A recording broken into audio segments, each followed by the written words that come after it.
is so amazing. It's one of its kind, unprecedented. We have a lot of people coming here from different areas, diverse communities to grace this occasion. We are all here. We are also fine. We are having fun. This is a carnival.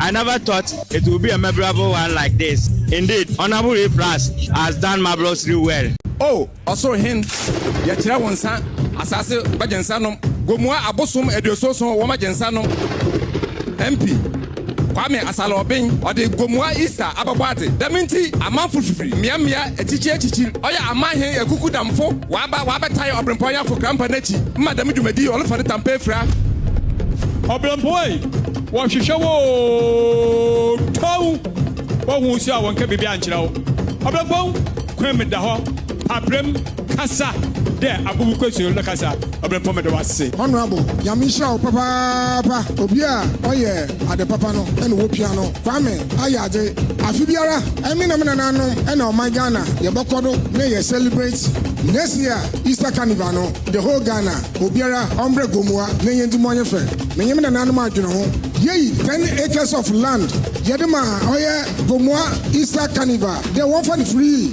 Which now as the committee chair, Apo Obibia, Wapua, Ama and Nejumedi, Ama Yehuni say, Yabo Bibia Baso. So our culture, our people, your business.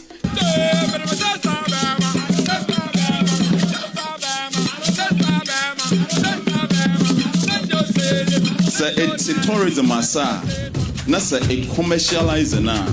Or change the economy of your area. Me buy no me kade or whether you industrialize Gomua. We have to build a free zones area in Gomua. Into other yan akasa so no yakeka yan hu bom ni ahwe me yebotuma ye. My opinion, why not bring up Bob Wine? And you know, you are you have there, you pay in the day in the central region. Yan so you're about to be industrialize them regionally, and it is something that we are going to do. Imagine hey, Adami here the Nananum, over support him, youth now more Hano, more support him. Sir Abain who there Yaka boom a central region or Bob Wine, ye na yan for politics nan twinchain, na yan boom, na yan pirim boom, yan fambra. Gumamai Central Region, Aguna, Breman, Babia, on Fanny Tampa, Fura. Yeah, hey, Yabamazin there, you both say you knew, now Wakwado, now why, Mawaye. I will be allowed Bahano so, Sam Babio, Usana Benya, says Dan Wado, or how him, a Bobby Ajma Yabamobi, Nanam Wababo, Yadama say, a Francis say, Nazaya, hey, Wakwaya Kase, Amayina, Yakupo in Slam. Everybody, talking here. Oh, give me a new pose. Let's go. Oh, this guy, I like him. Me, I be hustler. He be lover, the one no be sucker. He be so I no talker, no be toaster. I get you everything you need, I be shatter. Can't tell you this, can't tell you that. And then go. Yes, I see your back, your front and your face. Action! I will turn your door. Oh, yeah.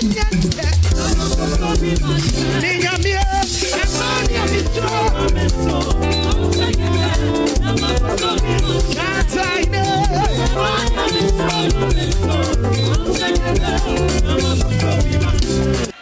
One more thing to put you with Tiana Obia. Papa Penny, what are you here? That's whatever go happen. And what I go, I see your keys on the bathroom dresser. Have a day. Now. Everybody go. Hey.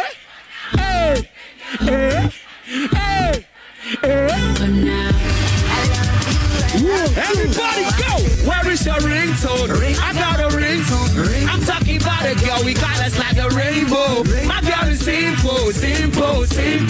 Where is your ringtone? Let me see your two fingers up in the air. Quad, drop the song. Wave slowly. Let's wave slow. Wave slowly. Yeah, giddy. Slow. Wave. Now me to ask what great she not the water mommy. I'm so proud to be a part of the Maiden Gomua Easter Festival. Sisi Ayakase, Gomwa Easter Festival and the Shasi and one of my Sakon Yabaye. We'll be a man and Sasso, give it up for Mr. A Plus in the building tonight. Gomwa 1, 2, 3. From the ghetto, C9, cemetery. No sense, punchlines, no voice in ya. I don't know. What I'm gonna say.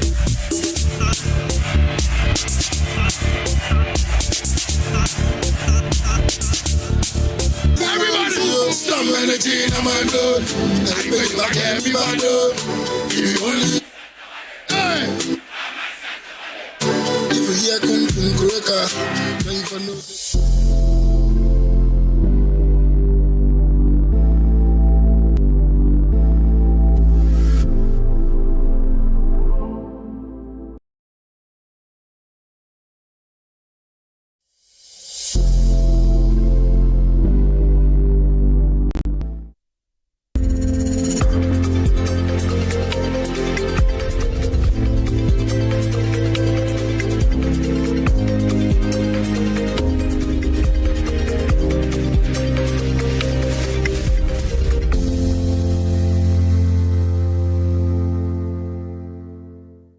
Hello there, it's a new month. Welcome to Prime Insights. Last week, yes, apologies, we didn't show up, but it's for good reasons, isn't it? Because all of us were in Gomwa together with the MP for the area, A+. Of course, you know that there was a beautiful partnership here at Joy Prime, the multimedia group, together with the MP for the area, a reason for which, of course, we had the opportunity to showcase that beautiful moment, display of culture, diversity, and I hope that many of you there within Gomwa and its environs really enjoyed the Gomwa Easter Festival or Carnival. And of course, many of our people were there. You saw the likes of Lexis Bill doing some leg work, some dance, and of course, many others who were also there to make the event a very beautiful one. So congratulations to the community and to the MP for the area.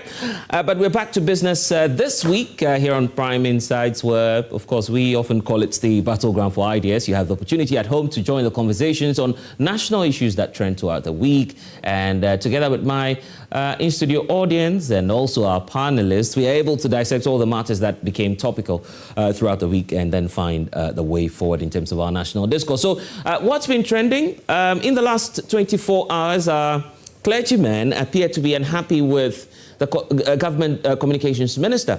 That's Felix Ofosu-Kwakye. He's been speaking on a number of issues, first starting with the fuel prices, which is on the rise, except to say that his comments on government's inability to push forward the passage of the anti-LGBTQ bill is becoming a bit problematic. He says it's no longer a priority for the country. But of course, what we have happening is that some of the clergymen are not happy about his comments. So exactly what did he say? How did he say it? And what's the kind of response that we're getting from across the country on this? And what's government's position actually on the way forward regarding this anti-LGBT pressure? That and more we'll be looking at this morning. So why don't we start off by listening to Felix Ofosu-Kwakye on the government's position, perhaps, at least maybe it's at least generating some controversy, so we're not sure if there's any further commentary that will be coming on the back of it. But at least for now, he's been providing us with a sense of why government is not pushing through the bill. Listen. During my recent engagement with the World Affairs Council, that is not the most important issue we face as a nation. We're still grappling with the provisions of basic needs of education, healthcare, jobs, food, clothing, and shelter. Nevertheless, the private members' bill introduced in Parliament has sparked a complex and sensitive national conversation. Our position is guided by our Constitution, respect for human rights and dignity of all persons, and the need to preserve social cohesion. While there are strong and differing views within our society, we believe that these issues must be addressed through democratic processes, our core values, dialogue, and the rule of law.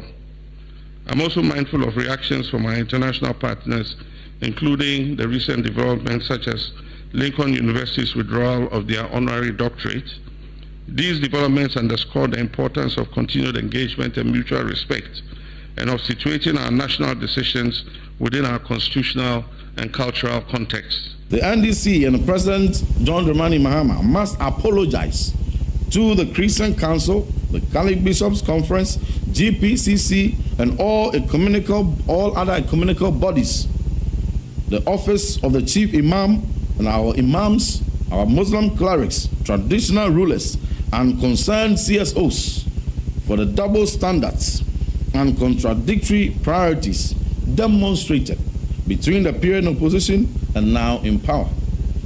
Additionally, we call on the clergy, our Muslim clerics, communical bodies, traditional rulers, the civil society organizations to call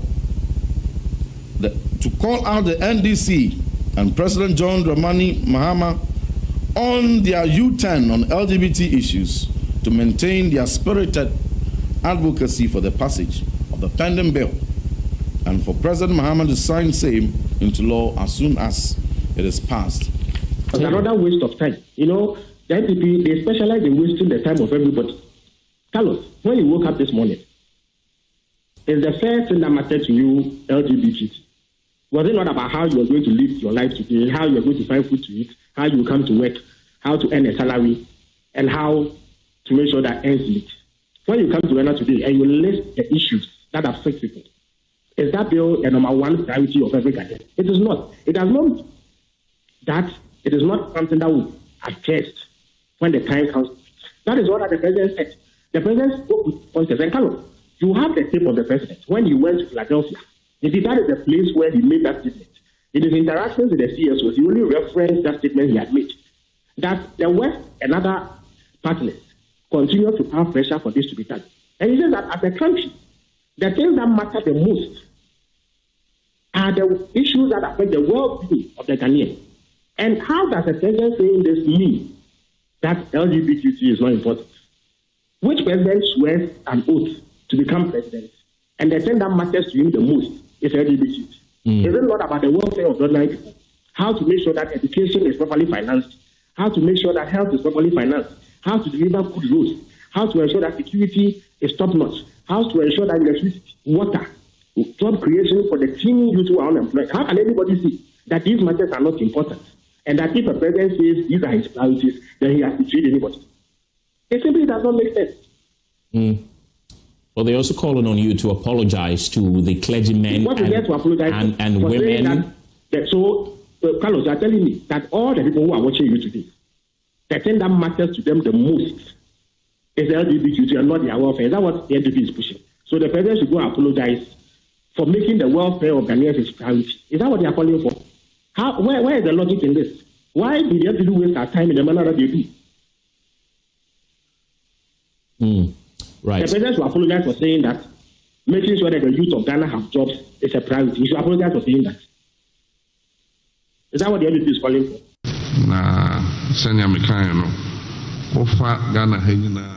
Okay. There's a reason why I asked for that tape, because then it will provide us with a lot of context to understand what's happening and what was actually said as opposed to what is being speculated.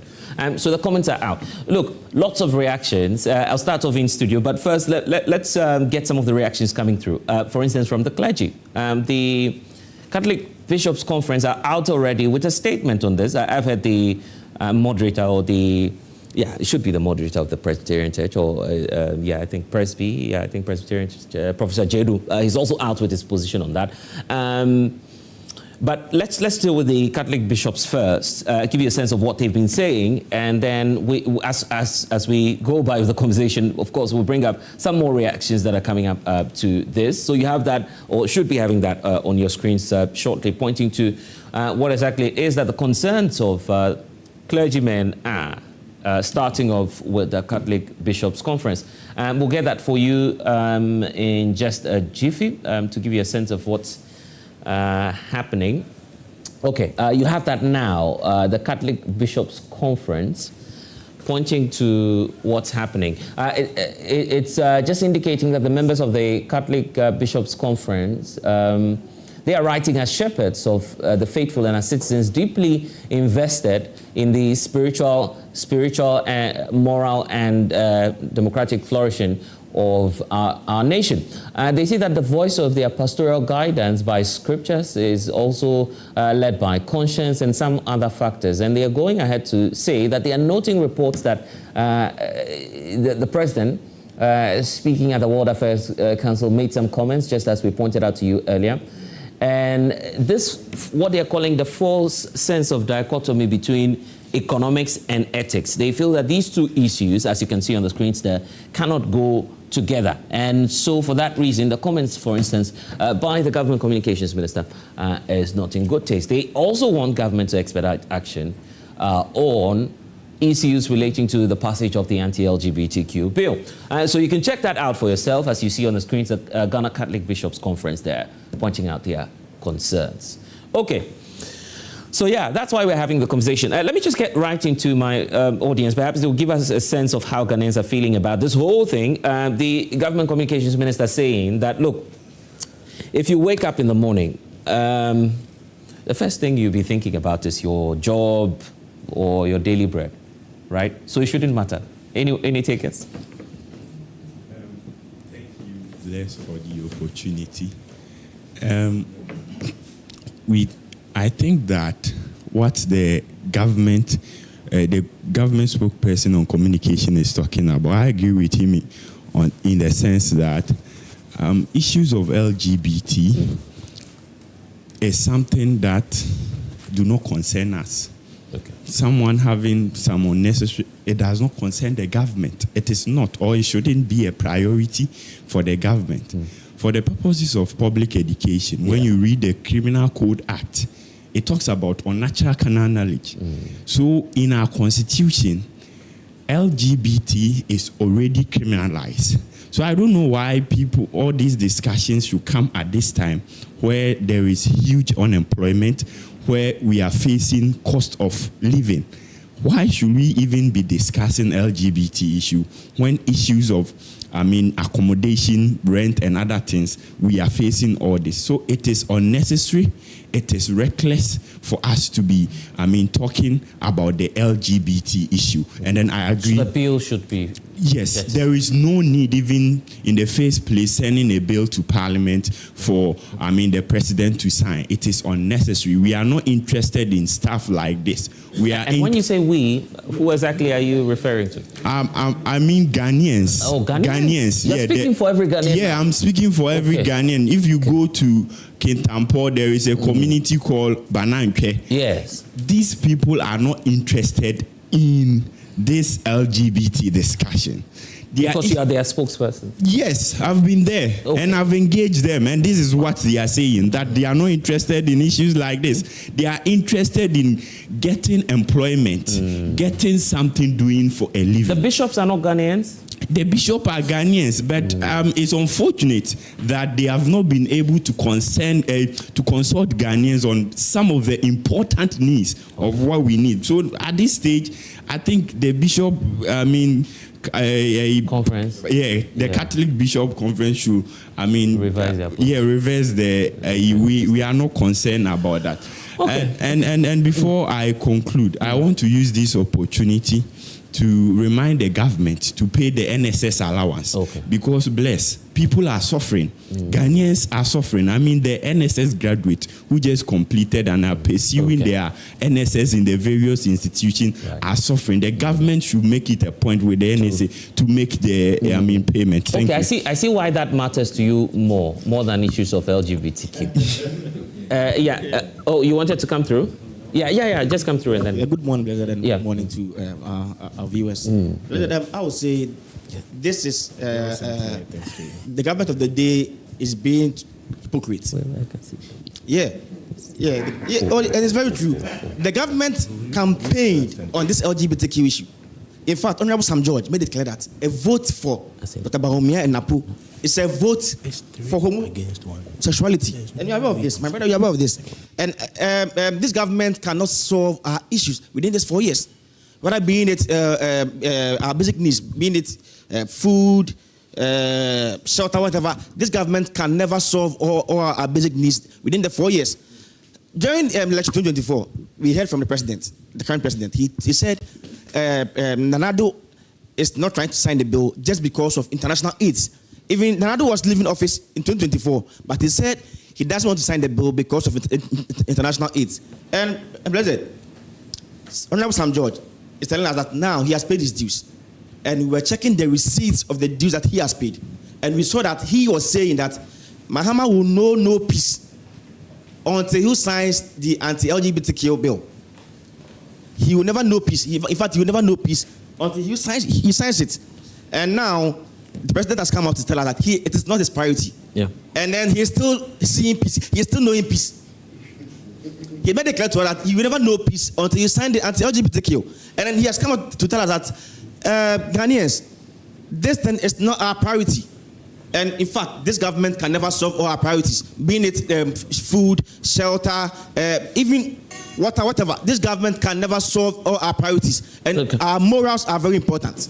Because it will be very sad for me to see my younger brothers engaging in some of these acts. I'll feel very sad and I'll feel very bad. So please, this is our priority.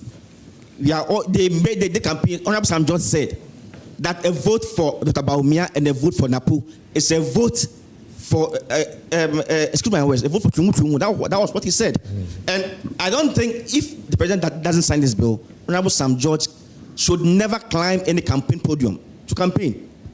Yeah, because he said the president is not going to know peace. And I was waiting for him to even come out and with the demonstration, to organize a demonstration. When the president came out to say that this is not a priority, but we haven't seen him. But really, is it your priority? When you wake up, what matters to you most?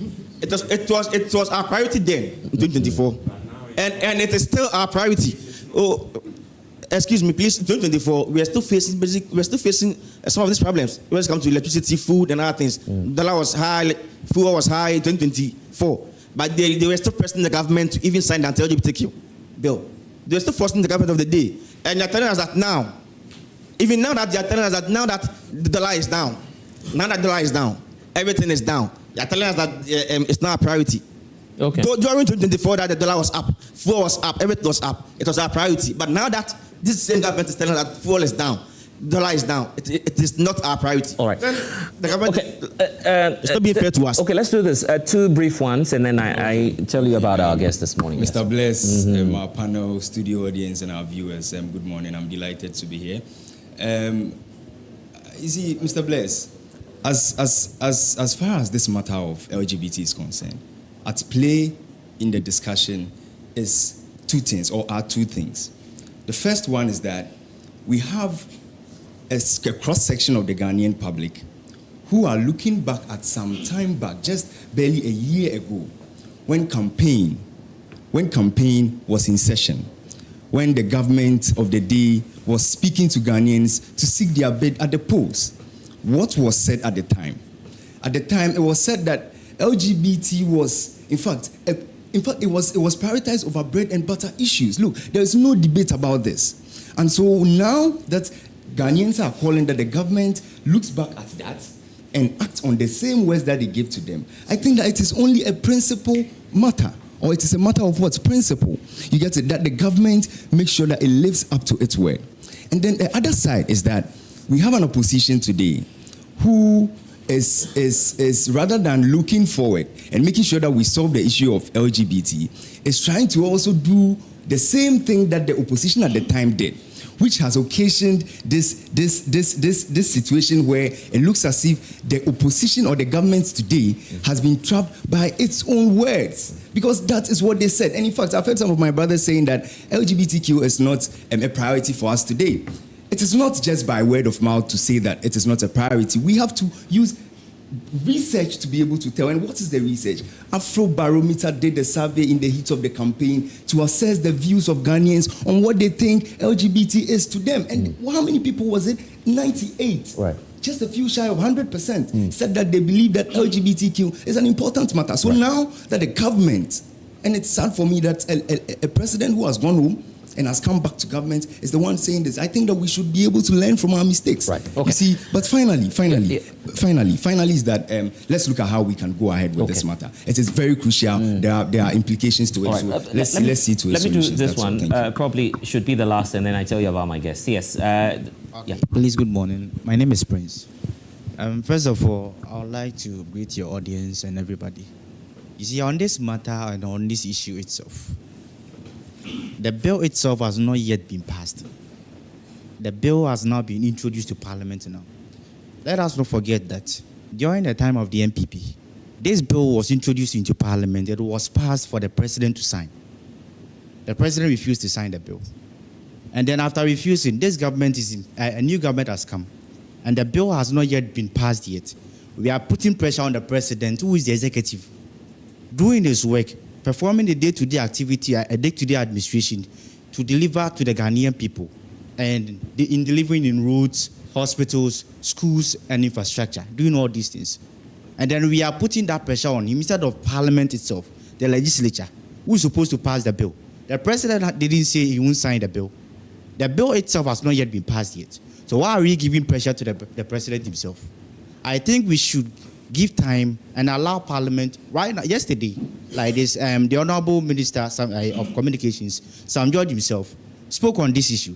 And he said that the bill, there is a committee that is on this bill, the Committee for Legal Affairs and then Constitutional Affairs. Going through this bill, they said they have 2 days. They are going through the bill for 2 days. Yeah. Okay. And then going through this bill. All right. That is when they will be able to conclude. Okay. And then send it to the floor of Parliament for it to be passed. So after it is passed, the president will send to it. And then make sure this whole LGBTQ issue comes to an end. Thank you. Thank you. Okay, that's a good time for us to get some explanations, isn't it? Dr. Sami Aya is here. Presidential aide, Office of the President. So fortunately, we'll be able to get a sense from Jubilee House and what they think about this as to whether or not it's a priority. Dr. Ezekiel Ajekum Obeng is a member of the National Communications Team of the NPP. So yeah, probably we'll get some perspectives on what it is that the party holds, because there was a news conference by the NPP as well on this. Ivan Innocent Che, usual suspect, is here. He's a youth activist, and Solo as well will be joining us shortly. King Solomon is here, so don't worry if you're wondering where. Of course, Solomon also Director of Communications for the UP is. He's somewhere in the shadows. You see him. I want to do a grand opening for him when it comes. So yeah, it'll be a good time to do that. Good morning to you, gentlemen. Let me start off with you, Dr. Samaya, because Ghanaians is asking a number of questions about this bill. Okay, your boss, I'm sure you were there when he was granting the interview, probably. So you know what he was trying to say. Oh, yes. Thank you very much for the opportunity. Good morning to you. Good morning to my co-panelists and our friends here who have, clearly articulated their position on this matter. These are all respected positions.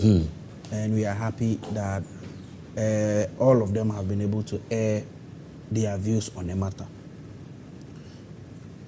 First of all, we need to put the matter in the proper perspective, because it is a fact that when President Mahama came into government, there was no bill to be signed.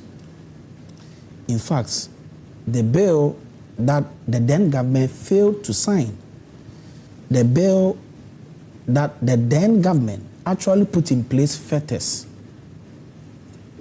in order not to sign, had expired upon the dissolution of the 8th Parliament. That must be put on record. Indeed, we also know that the sponsors of the bill at the time are the same sponsors of the new bill, which the Attorney General actually brought into Parliament in August last year.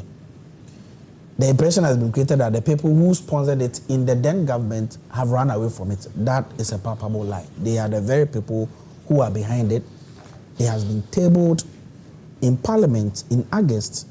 The necessary parliamentary committee, which is the Constitutional and Legal Committee, are actually looking into it. It will come to the floor of Parliament, first reading, second reading, or whatever. We go through the processes so that the right things are done. It must also be put on record that the president indeed actually said that he thinks that it should even be sponsored nationally. In fact, I was there that day when the president met the Catholic Bishop Conference on 13 January 2025. At the time, the president was operating from the Accra International Conference Center, the presidential lounge there. Yeah. So I was there, and I know exactly what happened. Only for the speaker to actually indicate, because of obvious separation of powers, yeah, that the matter should be left for private members to sponsor, so that we know that it is indeed coming genuinely from the people's representative. And so the records must be that it is clearly a priority of government. If it was not a priority, it would not be tabled in only 8 months when since the assumption of the government. Right. Unlike what happened from 2017 coming, nothing was indicated until public pressure was mounted on the government to come forward from 2021. Even that, when the bill was passed in Parliament and that the president had to assent to it, we saw it. The presidency at the time issued a very bizarre statement stating that the presidency has taken notice of a legal suit against the bill, which at the time there was no legal suit in the court registry. There was no suit, there was no legal action in the court registry at the time the presidency letter was issued. That was clear fetters being put in place. That was clear shenanigans being put in place for the then government not to sign. That was what brought that pressure. Because we saw a situation where some men of God, imams and traditional authorities actually demonstrated on the streets of Accra against the judiciary for making sure that the process in courts had delayed and that no pronouncement was made for several months until a time where the decision was completely useless to the country because time was fast spent. You understand the point? But as we speak, things are different. What is different? The difference is that the government has been able to put forward the bill in Parliament. It is going through the process. There is separation of powers. There is no way the president can go and hold the speaker at the neck or the majority or minority leader at the neck to force them to do what they are constitutionally mandated to do as parliamentarians. Do you acknowledge the number you have? Do you acknowledge the number you have in terms of MPs in Parliament? In terms of the two NDC MPs. I'm saying that. I'm saying that. We do not have a situation where the bill is on the floor and NDC MPs or MPP MPs have decided not to vote on it. We haven't gotten there yet. What I'm saying is that the bill has been sent to the necessary committee in Parliament. They are doing their work. Have they come to tell you that they are done with their work and the speaker doesn't want the House to vote? I guess the challenge. I guess the challenge is not about the passage. But it's about in fact, nothing has started at all in Parliament. The concern now is to have someone from the presidency tell us that it is no longer, quote, a priority. The president has so many bills and activities to do at a time. Parliament also has what they are doing. Let me tell you about Hold on. No. Felix is trying to tell us that if the president is presented with a number of issues there is no bill in front LGBT would not be a concern to the president. No, see, we must be able to, decipher exactly what the minister said. Okay. The minister said that at the time, there was no bill in front of the president as part of the thing that he has to prioritize to sign or work on. That is what the minister actually said. And that's the context in which the minister was actually speaking.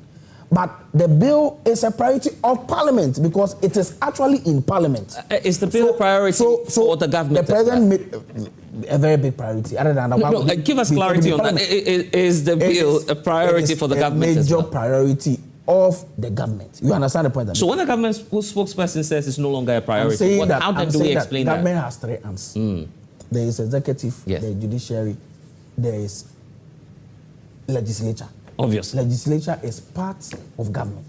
It is a priority of government because it is a priority of legislature. The point I'm making is that today, if the legislature is done with their work and the bill is put in front of the President of the Republic of Ghana, His Excellency President John Dramani Mahama, the President has clearly indicated several times and again that he will sign. Indeed, because of his position on the bill.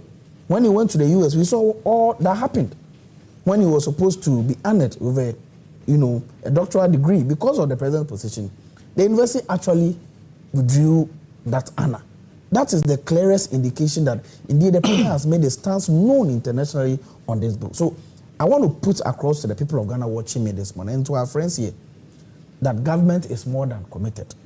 Government has made sure that its members have tabled the bill in Parliament. The necessary parliamentary committee is looking into it when it is brought onto the floor of Parliament, first reading, second reading, and what have you. And it finally lands in the hands of His Excellency, the President of the Republic. I can assure you that it will be signed. Why haven't you seen any statement, official statement from the government correcting or perhaps seeking to give context to what was said? What the minister said, or the spokesperson of the president said, is clear. That is not a priority. No, I've explained the context in which. Yeah, but I'm asking, why is the government having a difficulty in giving us an official statement to say? The president has because spoken, you have to be. The president has spoken. In fact, if you want me to read to you, line by line, exactly what the president said. No, but I have written it. Listen. The president said that I am also mindful of reactions of our international partners, including the recent developments such as Lincoln University withdrawal of their honorary doctorate. Yeah, hold on. Yes, okay. These developments underscore the importance of continuous engagements and mutual respect, and of situating our national decisions within our constitutional and national context. What is our constitutional and national context? The people of Ghana have clearly indicated their displeasure. The passage of a bill is a political process. That process ends with the president ascending to a bill. Has a bill been brought before the president? But now we're getting a sense of what possibly your government might do if that process comes to your end. I'm asking you. Yeah. Apart from the bill being laid in Parliament, what other process should be done for the bill to be brought? You're making assumptions. The reality we have now is that your government spokesperson has given us a sense of what might happen. What this government is thinking about this. The matter must go to Parliament. Yes. Is it in Parliament or not? Yeah, but that's a given. No, hold on. But nothing has even started in Parliament. I'm saying that. Have the processes been initiated in Parliament or not? We have a social contract with your government. Oh, you are not answering. We have a social contract with your government. Your government has the authority to sign that bill into law. Who assents that bill? Yeah, the president. Has a bill been brought? So if the spokesperson of the president has a bill been brought before the president? Because there'll be. You are not answering my question. You are beating about the bush. I'm saying that. Yes. The president has clearly indicated, even from opposition, that if a bill is brought before him, a bill that has been passed by Parliament, you know about the clearest indication and the clearest promise that the president is committed to it. Doctor, you are aware that your government has triggered probably what would call a certificate of urgency on some pressing issues, correct? Yes. You have. On which issue? On some pressing issues. You've triggered your numbers in Parliament. What issues? Oh, you've revoked, for instance. You've done a number of things under agencies. Yes. So you have the political power to trigger that. I'm not saying you don't have the political power. Yes. I'm saying if the spokesperson of the government comes to tell us that it's not a priority, it means out of a number of issues that we have, you may not take that seriously. Several questions you have not been able to answer. You want to beat about the bush. The point I'm making is what are the processes that the country needs to go through in order to get the president to assent? Does it have to go to Parliament? Yes. Is it in Parliament? I'll answer for you, yes. Has the issue been referred to the necessary parliamentary committee? The answer is yes. Is it ready to be tabled for first reading, second reading, what have you? It is yet to do. So when it is done, I'm saying that the president has indicated that when the bill is brought before him, just like all the bills that the president has assented to, he will assent to it. That is the fundamental commitment that all of us need to take notice of. And we are clearly aware of it. We will not behave as the previous government that actually put in fetters, clear fetters, to make sure that the thing is not passed. So, I will not say much. The point I want to put across is that today, if the bill is put in front of His Excellency the President John Dramani Mahama, when it's put before him, it will become a priority of the president, and the president will sign it. You know that your numbers in Parliament can actually frustrate the process? It will not be done. Thank you very much. Okay. Let me bring in Dr. Jacob. You've just said, Yeah. The clarity we're getting from the president. Is there a clarity though? Okay, it's not clarity. Because there are 2 different positions and possibly 3 different positions. After the prophet of the government, right? So personally, the release or the communique or the statement by the Reverend Minister of the Methodist Church directed at Honorable Felix Kwacho Fosu. Personally, I find it problematic because as a church, we know there are 5-fold ministries, right?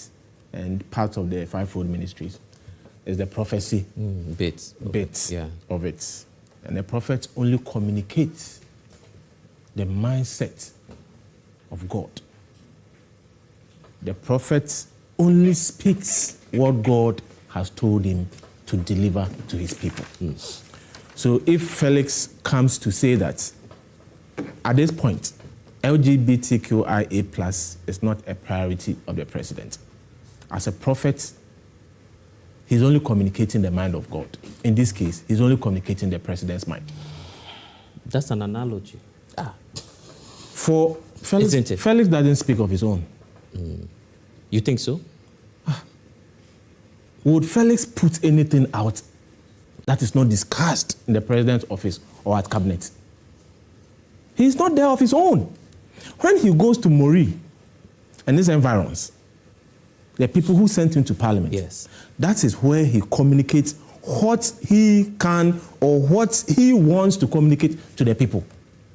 The moment he puts anything on paper, the moment he stands in his capacity as the government communications minister, there is nothing. Everything of his is an extension of the president or the presidency. He spoke the mind of the president. And he didn't mince words. It is not a priority of the government. It is not the priority of the president. But you know what hurts me in all this? That sometimes our politics degenerate into party interest other than national interest. You know why I'm saying that? When the heat started coming on and videos of our communications minister started flying on social media, his defense was that he has paid his due to the NDC and the president. You mean Sam George? Very good. Okay. He has paid his due to the president and the NDC. So clearly, in other words, anything he did was not because of Ghana. It was all in the interest of the NDC. You seem to be making a lot of assumptions today, isn't it? If someone comes to tell you, if I sit here today and I tell Solo, when MPP wins, we are going to use 1 month to Bangalam, say. When MPP wins, we are going to do this, we are going to do that. Then MPP gets the power. And as an advocate and a voice of all the things that I saw right or wrong, as an opposition member, I get the opportunity. I have even bigger influence. And I'm unable to act on any of the things that I spoke against. All the assurances I give Ghanaians, I'm unable to act on any single of them. At what point did the NDC say? Then I tell Solo that, yes, you can refer me all you want. At least I've paid my dues to Dr. Baumia. But I'm saying that in this case, I've paid my dues. At what point did the NDC let me finish. When I finish, you get what I'm trying to say. I've paid my dues to Dr. Baumia. At least I've held him to become president. What am I telling you? That wasn't about you. I was doing it for Dr. Baumia. I'm saying I was doing it for the MPP. I'm saying in this context. Marry that with what the president has said. But I'm asking you a question. At the time the people were in opposition, if you just allow me. At the time they were in opposition, we still had issues with roads. We still had issues with education. We still had issues with healthcare. We had issues with youth unemployment, isn't it? But it became topical. The issue became necessary. It became a priority. And pastors were even assembled. And they laid hands. I'm sure they even poured anointing oil on our president. And our president stood before them, declared his faith as a Methodist member, invoking the tenets of Methodist Church, Assemblies of God. Assemblies of God. Yeah. Invoking the tenets, the belief, the practices, and the faith of Assemblies of God. Yes. To tell them, as for me, I'm a Christian, and I will sign or make sure I assent to the LGBT. Let me finish. LGBTQI, whatever. I'm asking you the question that what can you point to prove to us now that the NDC indeed promised or made that campaign promise that they were going to pass an anti-LGBTQ bill? I will get there. The promise told us. The president told us. He's a member of Assemblies of God. And Assemblies his faith, of God Church, yes. His faith, yes, does not support homosexuality, isn't it? And that he would sign the bill. If in opposition, we were bedeviled with all these challenges we are speaking of today, yet it became necessary and topical and important simply because we wanted political power. We win the power. Use your influence, the powers you have today, the numbers you have in parliament to get us your promise as an Assemblies of God member, and you tell us that Ghana needs roads, Ghana needs schools, yes, Ghana needs employment, yes. So it is not a priority. Then you did not even have, let me finish please, you did not even have the interest of Ghana at heart when you're in opposition. The same way your minister also did not have our interest except to pay his dues to you, the president, and your party, because our problems, you all did critical thinking and logical reasoning. But if you go to Legon, one of my favorite courses, please, one of my favorite courses at Legon was critical thinking and logical reasoning. Obviously, I don't have to tell you in verbatim what I want to tell you, but for you to decode what I mean. But what I'm saying that when people were demanding the sector minister to come and answer to the promises and the things he said, he said you can bring the videos all you care. At least he has paid his due to the president and the NDC. What does it mean? I'm saying that in what does it mean? What does it mean? Yes, but can I come in with a question? I'm saying that in the context of rule of law, then if we're applying that to logic, what you're laying emphasis on what's not been said. So that's and I'm saying that as someone, I'll give you the evidence. I'll give you the evidence. I've given you the evidence. And as someone who has sat. No, so just tell me, where did the NDC say? NDC doesn't need to tell you. Social contract. NDC doesn't need to tell you. Why are you warning the host? NDC doesn't need to tell you. NDC doesn't need to tell you. They don't have to tell us. They don't need to tell you. How then do we form that social contract today? In critical thinking and logical reasoning class. I get that. UGRC 101. Yes. For someone to tell you something, the deductive and inductive reasoning points to the fact. But I'm asking the people made it a priority. The people make it a priority. Or what's not being said to you? Was it a priority in opposition to the NDC? So what I'm asking you was it a priority? It came to the president. Was it a priority to the opposition then? Not to Kufuor. There's a reason why he's out of office today. There's a reason why Ghanaians voted the NDC. I'm asking you, was it a priority to the NDC in opposition? Well, that's why I'm asking. Was it a priority? You see, that's why I'm asking. That's why I'm asking you the putting question. it to you. No, so if you are not ready to answer my question, let me proceed. No, so that's why I'm asking you the question. Are you ready to answer my question? Yeah, but was it a priority to the NDC? Was it a campaign tool for the NDC? But you get my point. Was it a priority? You have to form a basis. The basis are formed if you what's allow your evidence to show that my evidence is there. My evidence is there. That in opposition it was a priority. Otherwise, why would it be a campaign tool? Where is the promise? Just show me the evidence. The promise was that the president told us that even what we had under Kufuor was a private sponsored bill. And when the NDC even comes, it will not be private sponsored bill. It will be government. It will be government sponsored. Oh, he said that? Yes. It will be government sponsored. In fact, I'm an Assemblies of God church member. In fact, I have so much. As for me, I'm a Christian. As for me, you pastors are my papas. You're not As inferring. for me, that's what the president said. You're not inferring. That's what the president said. That he belongs to the Assemblies of God. And he's a Christian. Didn't he say that? Yes. And the pastors laid hands on him. When? And prayed for him. And he went to Kumasi to have another session with the pastors in Kumasi. All trying to put his Christianity before us before elections. And assured us, Sammy, assured us when did he say that as for him, He will not even rely on the MPs. No.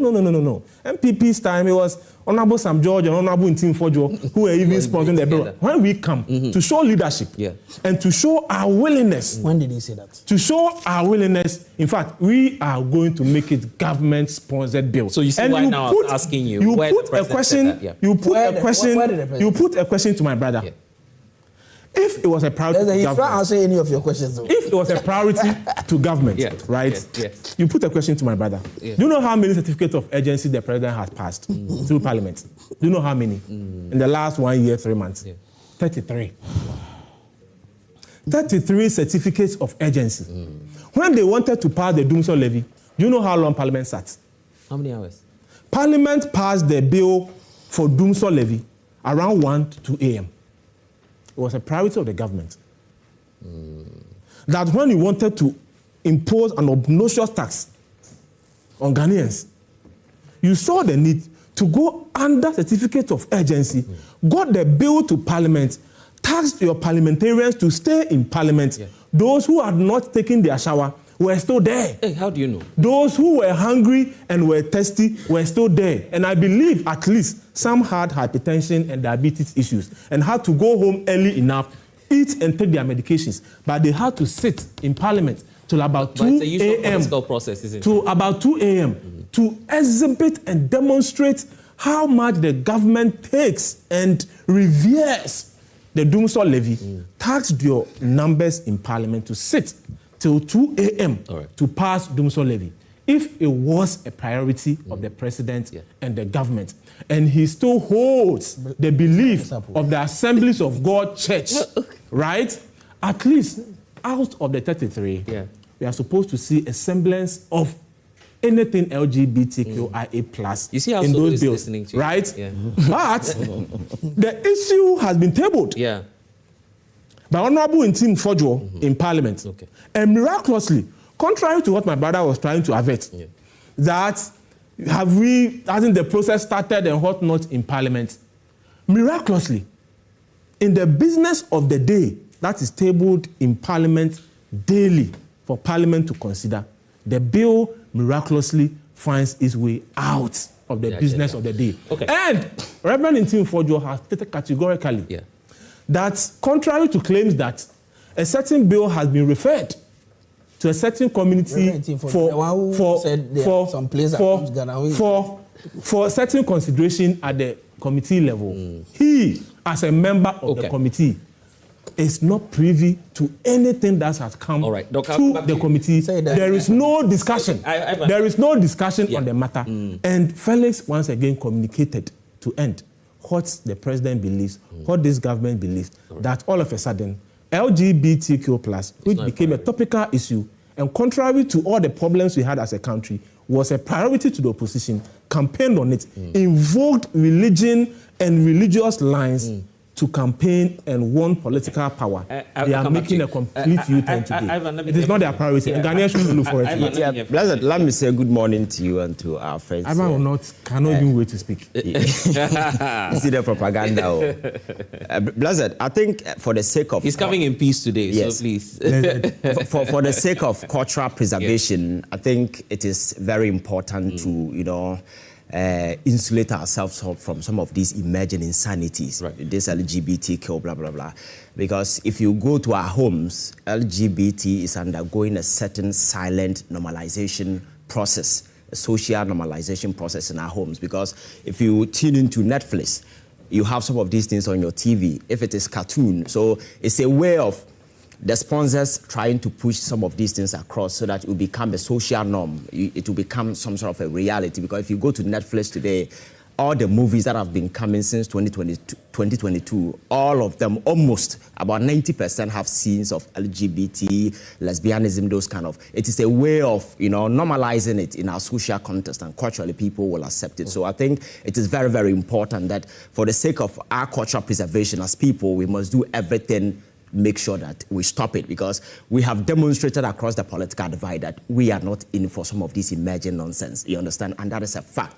So the question is, what is the debate on the table? I don't think that there is any serious issue on the table that should warrant the sort of reaction that is going on. The reactions seem to be an overkill for me, because... really? So yes. Yes. It's an overkill because, first of all, you need to interrogate the facts, because the fact must always synchronize with the sort of debate and the discussion that is going on. But there seems to be some sort of a disconnect in this particular regard. First of all, the MPP staged a press conference and admonished the president to sign a bill. So the question today is that if the president is ready to sign a bill today, what is he going to sign? Because the same bill is undergoing a process in Parliament, and that process is not done.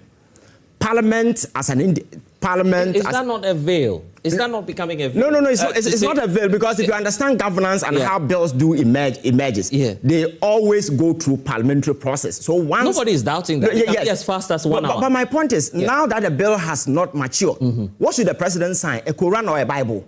You understand? The bill must mature, being transmitted to the president. If it goes to the table of the president and he decides not to sign, then we can legitimize our argument and say, hey, the thing was on your table, you campaign, failure to sign will be a sort of debate that we can have. He just told you that as many as 33 certificates No, you see, that is why I don't know if you paid attention to the beginning of my argument. I'm telling you that the sponsors of some of these things have deliberately, culturally trying to normalize it within our homes. There are several other portions that we are overlooking. We can come out with LGBT law, you can't do this, you can't do this, but does it take into consideration some of these things on our screens? The cartoons imagine, does it take into consideration? So we need to properly walk through the bill, meticulously situate in the context that will fit our cultural sort of destiny. So you're saying that when it comes to only the case of the anti-LGBTQ bill, we shouldn't rush it. No, that is not what I'm saying, because I'm not part of the parliamentary process. You understand? There might be reason for this. You're saying. No. I'm saying that because over the years, I've been a strong advocate. For instance, what more work would we need if there's by the legal implications, a law is dead, or it is dead or expiring with the previous parliament, right? That's fine. But a lot of work has gone into that. We can just go back and pick that document and apply it today. Yeah, it's possible, but I'm saying that it depends on, you see, you need to go through a normal process. Yes. Whether the bill has been done or not, you must walk through that fine line of a process that is often done in Parliament, just to make sure that it goes through the process, matures, and then transmitted to the president. So my point here is that until that process is done, because yesterday I listened to the Speaker of Parliament and he made some revelation that they are working on the bill. The bill is not ready. And once the bill is not ready, you cannot transmit to the president. And has the bill been transmitted to the president and he has decided not to sign, when we get to that point, the MPP's press conference can be rationalized within that particular context. But until that, this particular press conference becomes some sort of a useless political undertaking. That's how I see it, because what is he seeking to achieve? Asking the president to sign a particular bill. The question is, what bill? Were you in this country when Sam George was holding press conferences? Oh, yeah, definitely. But the position hasn't changed. But that wasn't a usual... I am saying that sitting here, I want that particular bill to be signed. Yes, but I'm saying that then it wasn't a useless or fruitless... No, I'm saying that at the time, the bill was done, was transmitted to the president, and they used certain games to obstruct the process. Started even before the transmission of the bill. During the debate, I think they were back and forth with the process. With the process, you understand? So today, so I was expecting the MPP to be able to make some revelation that the bill undergoing that process in Parliament, maybe there is a certain deliberate attempt, to sweep it under somewhere. If those revelations have been made, then we can have a genuine concern. But now the process, the bill is undergoing a process. There hasn't been any deliberate attempt to stampede or block it.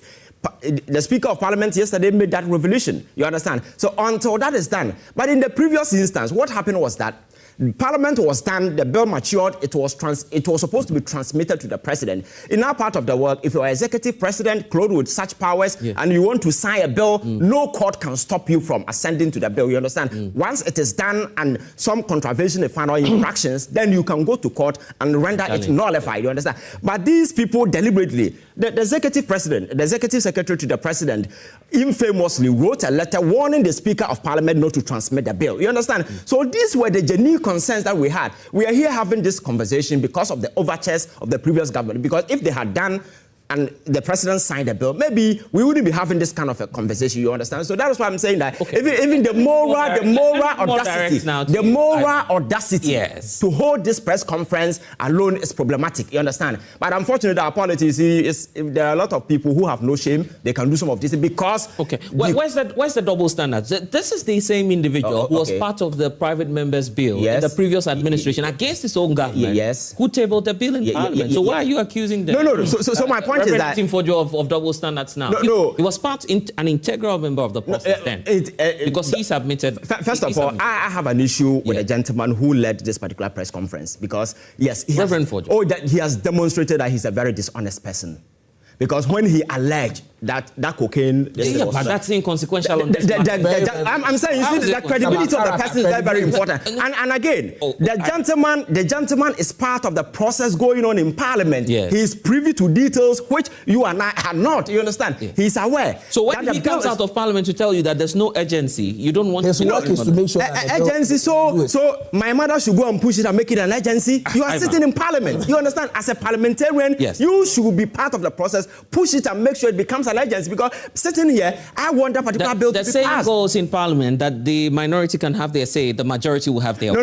Not two-thirds majority for the not NEC. The maturation process. You see, the majority will have their way when the bill is ready and Parliament is voting on it. That is where the number will be the disadvantage. But that point we haven't even gotten there. So my point is, this thing is an overkill. And you see, the Catholic Bishop Council conferences, their concerns are very genuine, but I'm saying that the energy being pushed into some of these things should rather be channeled to making sure that the bill is properly structured so that it addresses some of these social concerns. Because I have listened to a lot of debate going on. Nobody has availed his mind to the cartoons, to the Netflix videos and those, because these are the incentives that will push people into some of these pedestals, you understand? So we need to take our time, hasten slowly, but this emotional overdrive that everybody's... Emotional? Emotional overdrive, because the bill is not ready. If the president decides to sign it today, is he going to sign daily graphic or what? The bill is not ready, you understand? So I want the process to be speed up, you understand? And Reverend Intim Fojo and his team, this is an advantage for them. They should even push pressure, make sure that the bill matures. Once it is transmitted to the president, then you hold him by the neck. If he doesn't sign, then you get him, you understand? So I think we need to take our time. You see, we need to understand that aside everything that we are doing, people are also watching everything, because my concern is that if a young person out there sitting home and watching what is happening on our political landscape, the question is, what is that young man learning? Because the level of dishonesty, the double standard, everything is too much. And again, let me lend some credence to Intim Fojo for leading and being consistent on that project of anti-LGBTQ. He's a very dishonest person. And when he was called to come and defend, he was running away. It's such a cowardice position. You cannot be trusted. Okay. And back last one. Yes. The position, the president comments that it is not a priority. I think that has to be contextualized, you understand? Because President Mahama was denied a certain honorary degree because of his public position. So it cannot be said that the president is for LGBT. That is a demonstrable fact. So to say it is not, how do you call it, a priority? The president is somebody who deals with thousands of documents on his table. And until the bill is transmitted and comes onto his table, it cannot be a priority. It is not being a priority is different from not being important. That distinction has to be made. You understand? That's why I'm saying there are a lot of emotional overdrive in this conversation. If you're able to situate this in a context, maybe you can have some understanding. You Priority understand? and importance. Yes. A solution matters to you. Priority and what? Importance. Solomon. Blessed. Let me greet you this morning together with my brothers in studio.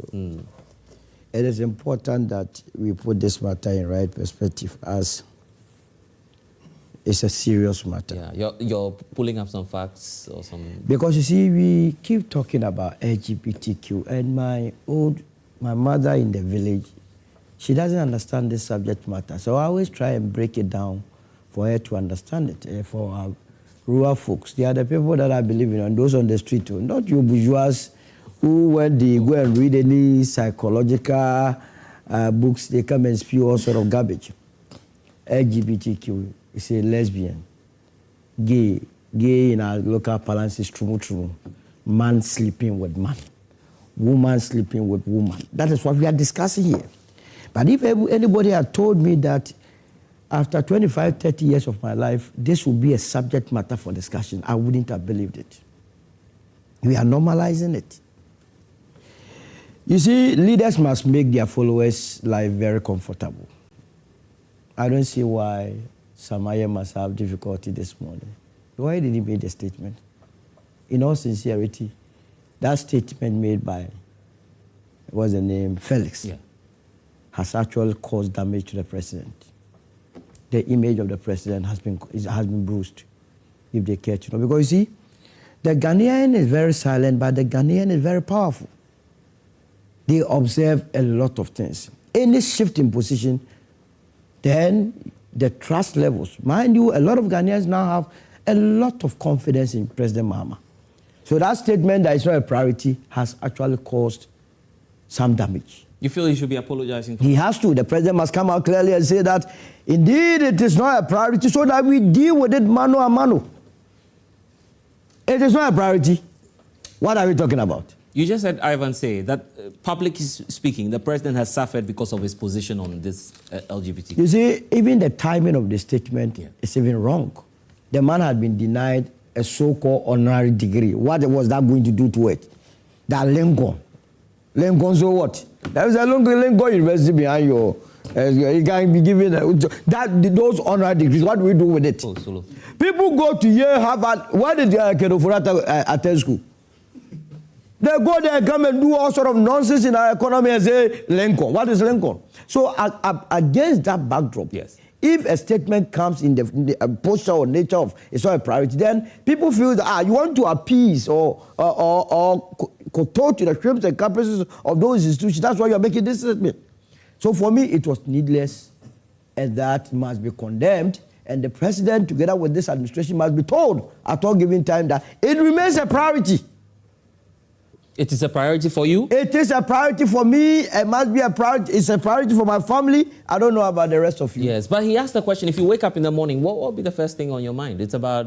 You see, he talked about health being a priority. Is that not the case? And the LGBTQ has health component. The economy also. No, but the health component. If people, men are going to sleep, the ramifications of it will feed into your health budget. So it cannot be something that will be isolated from the general well-being of the economy. It's very important. You understand? And when you make such statement, remember the majority, they also listen to the president. The majority in parliament. So that statement would feed into the narrative that, it's the reason why parliament is not even fast-tracking the whole process. You understand? Which may not be the case. So for me, that statement was needless and has battered the image of the president. And he must, as a matter of agency, find ways of trying to atone for that sin. Because you see, and I come to Ejekum. So how are you going to redeem that? Don't come to me. Yeah, you'll come to it. Oh, I'll come to you definitely. But how will you redeem that? If you he has to come and clarify that the priority. So the president himself. The president himself. He has to. Not Felix. No, Felix. That's why he said at the point. Samuel was saying that it's a priority. Going against him in his boss position. He says, because you see, it cannot be a position that he will be articulating. And I will be very surprised. Because I have been in opposition with him. I have been on a number of platforms. And one of the things that you must always keep your eye on is to be consistent. You understand? It was not good yesterday, and it cannot be good today. And the president at all material time, up to this day, nobody has faulted him for not passing the LGBTQ. Because the document has not got into his desk. But if he himself come out and say that it's not a priority, then it becomes a problem. That is why I'm saying that the president must come and tell us. Redeem himself. It's very important because propaganda and perception is all politics is about. You see, in the case of President Akufo-Addo, he made his position known to everyone. Everybody in this country. Oh, he did? Oh, on Al Jazeera. He didn't even speak in Ghana. He said it was bound to happen. But bound to happen in the future. No, which future? He said, and he went on, and that's why I realized that President Kuma, where was he coming from? Yeah. He said, when we power pressure, there hasn't been too much. He was even giving clue. But that's a normal political process. Well, how can the president of this land say that? You go and sit on Al Jazeera, you are pleasing the Western world that it was bound to happen. The pressure was that low. They must increase it. When he said that, but Solo, he didn't ask that they should increase. But you know, because when he was doing that, he didn't say that. He is the reason why we are discussing this topic today. Yes, I said that. He and his government, Dr. Mahmoud Bawumia, that he wants to praise. They are the reason why we are where we are today. After that, what did we witness? We had an advocacy center, resource center for LGBTQ opened in this country. The Australian ambassador had got the nerve. The previous one, not the current one. They all think alike. Yeah, okay. But the previous one went to the Speaker of Parliament to even further the discourse that, look, LGBTQ was a matter that the country must adopt. And Speaker Bagbe told him that he was not going to be accepted. I don't know why Speaker Bagbe is also of late quiet on this matter. You understand? So that was when Ghanaians became alarmed about the situation. Remember the post situation that we were discussing, where they were trying to push those sexuality education here and there. So the MPP must be the last political party to be talking about it. Oh, but Dr. He just told you that sometimes I don't get him. That you know very well that your records are not good.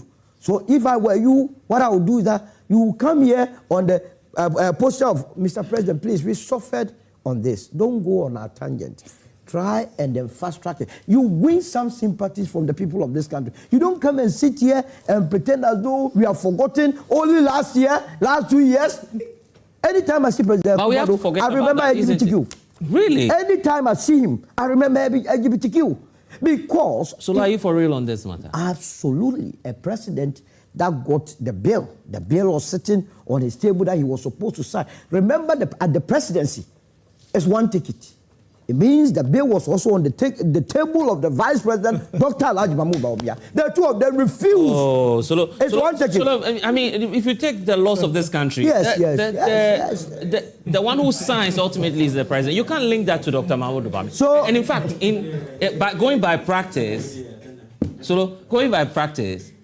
his faith, just as President Mahama, does not allow that. So let's, you see, sometimes you always want to dodge the vice president from all. You have the Constitution. Is that the Constitution? So let's go into the presidential oath and the vice presidential oath. Oh. Okay. And let's see whether there is a difference between a vice president and a vice president. You see, the oath that the president takes, he says, I, in this case, then was Nana Akufo-Addo. Yes. I, Nana Akufo-Addo, having been elected to the high office of the President of the Republic of Ghana, they even mentioned the name of God. These people, the name of God, solemnly swear that I will be faithful and true to the Republic of Ghana, that I at all times preserve, protect, and defend the Constitution of Ghana, the Republic. I won't go down, but go to the Vice President. The Vice President, okay.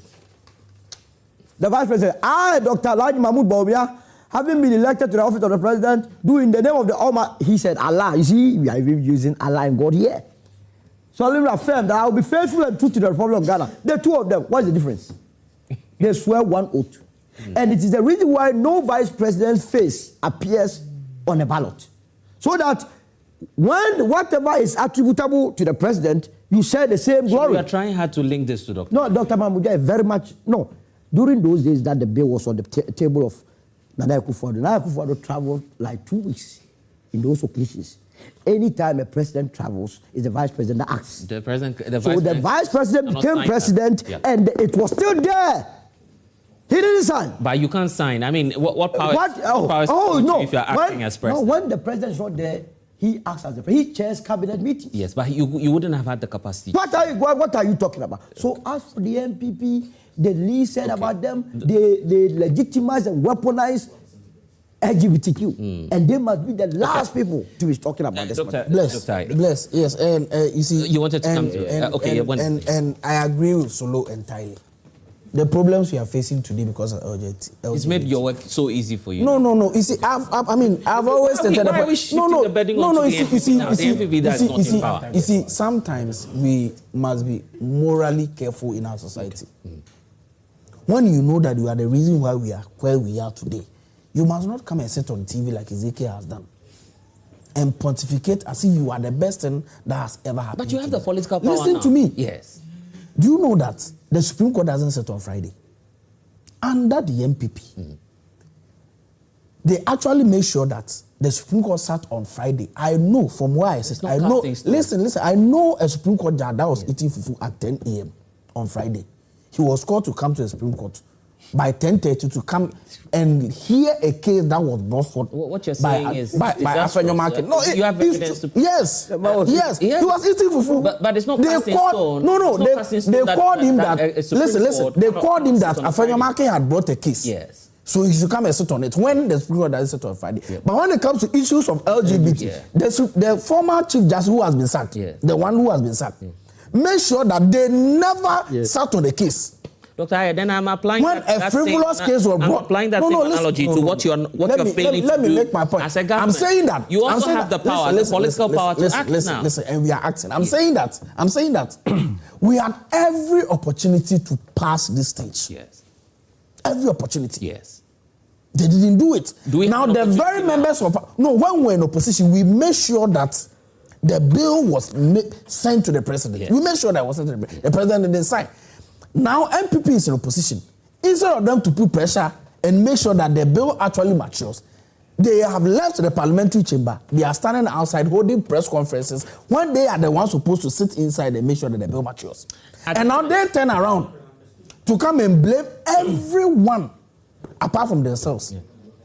That we should make sure that the bill is signed. When you know that the president does not even have any bill in front of him. You understand? When you were in opposition, you were mounting pressure on the government because you didn't have the political power to do anything. Yes. Do you have the political power now? We have the political power now. That is why why haven't you passed We it? have the political power now. That's why just when we came into government, we have been able to table. You have the power also for certificates of agency. You are not triggering that. You are, and I heard him comparing certificate of agency on Levy to an LGBTQ plus matter, which involves people's human rights, where people can actually be arrested and what have you. You cannot just do that. It needs to go through the processes. It needs to go through the necessary consultation so that every other matter is captured into it. So that comparison. Listen. Respecting the rights of people. So that comparison. Listen. So that comparison is a completely baseless comparison. Yeah, but I'm asking. Listen to me. I have told you that. When President Kufuor issued that bogus statement from his president through the executive secretary, there was no court case. But I'm saying. There was no court case. There was. The date for which there was no court case. There was no court case. The president is not barred from signing. Yes. That he signed it. There was no court case. Nobody must. He lied to this country that there was a court case because when he was issuing that statement, Richard Sky was also in his office. They were planning to send the case to court. He even exposed Richard Sky. Yes. But you have not. This is before they sent to court. So they put in all the machinations, all the shenanigans, all the fetters to make sure that the government escaped from that. Now they have turned around and blaming the NDC. But I can assure you, just like the president has indicated, that when the bill is brought to him, he is going to sign, and we should have respite in that. The burden is now shifting onto you. Anyone listening to us should weep wherever the person is. And I feel so sad this morning. It's been a while I triggered my emotional senses. Wow. But this morning, my emotional cortex. It's not working. A party that used God to campaign on LGBTQIA+. A leader and a government that said, as for me, me a Christian. As for me, I'm a Christian. As for me, I attend assemblies of God. So when I come, I will not just allow Honorable Sam George and Honorable Intim Fojo to even table any motion in Parliament. My government will lead the bill. Is that what President Mahama said? He said it will be a government-sponsored bill. Did he say it? I have, in fact, my producer is telling me that he has that figure. It will be on 13th January 2020. Thank you very much. Yes, that's what the president said. Thank you very much. But the speaker told I kept quiet. It's on record to say that he actually advised the president. I kept quiet. Exactly what happened. The president who has given us his word had already declared his religious position, invoked, assembled all the top men of God to pour oil on his head like Moses, draped through his beard. We have the video. Do you want us to draped? Please. I'm comparing him to Moses. Like Moses. Please.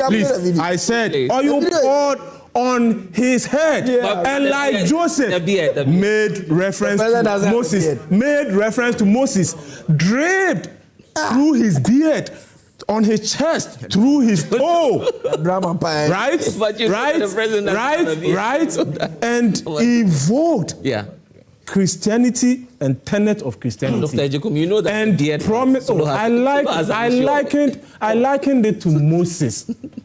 To say that the anointing ran through his face and got onto his toes. After telling us that, as for me, I'm a Christian. Yes.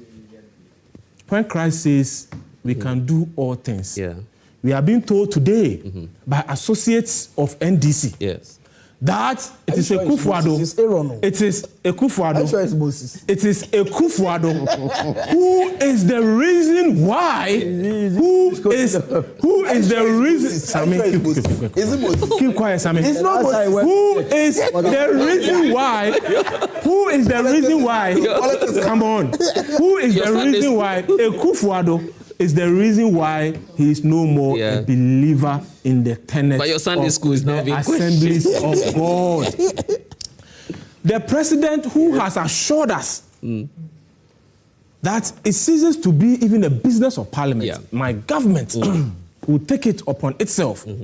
We are being told today that a Kufuado who is resting at home at Nima is the reason why the president cannot act on his promise this morning. And Ghanaians, the Catholic bishops, the Assemblies of God leadership, yourself, Blessed, myself, our in-studio panel, and every Ghanaian that is speaking today, we are being told that we are being unnecessarily emotional because what?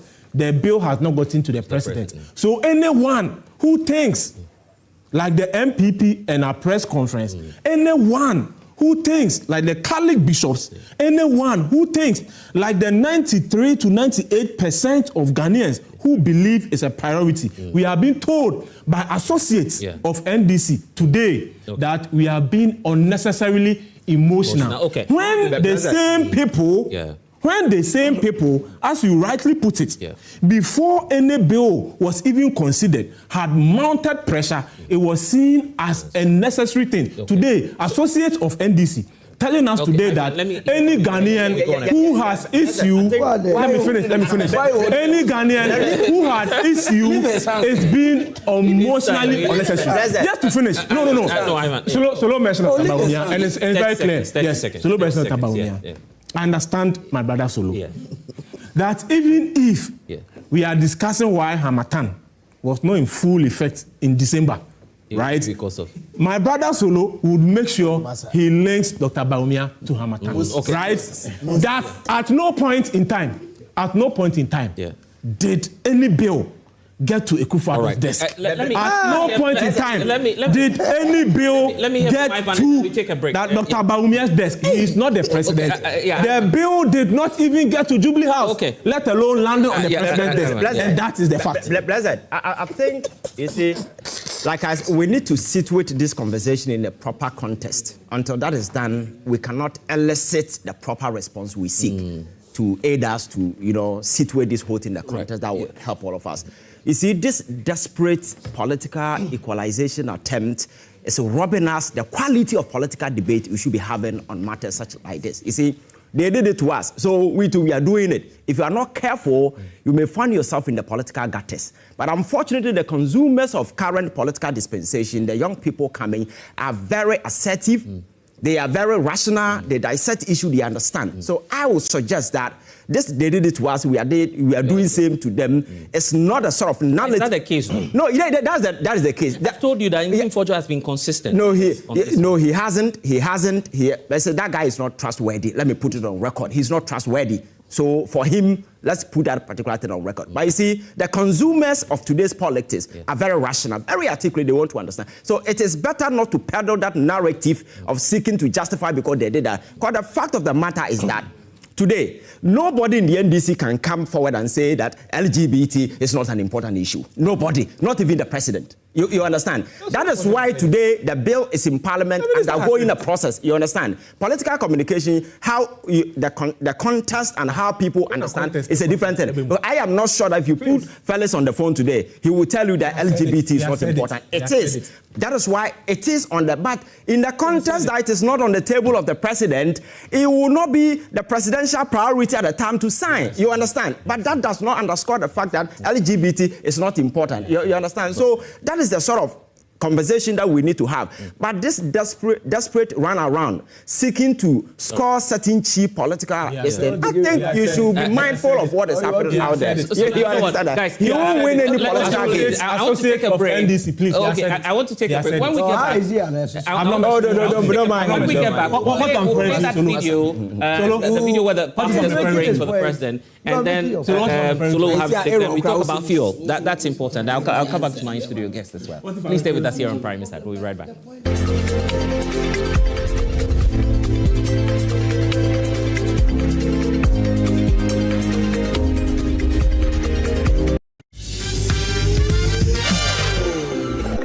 Charlie, me did the coffee lotto. Utria lotto dear, over to be a cocoa cra. Sawoto, near Bosu, no woody, near Chow Kaya Precope, and yes, a cobra. No long stories.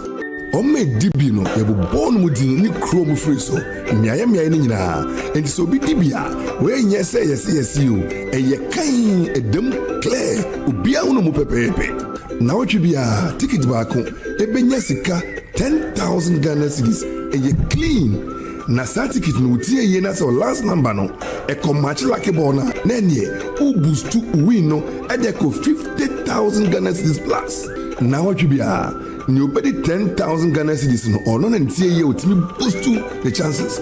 First, official unique prize winner, 10 lucky ball.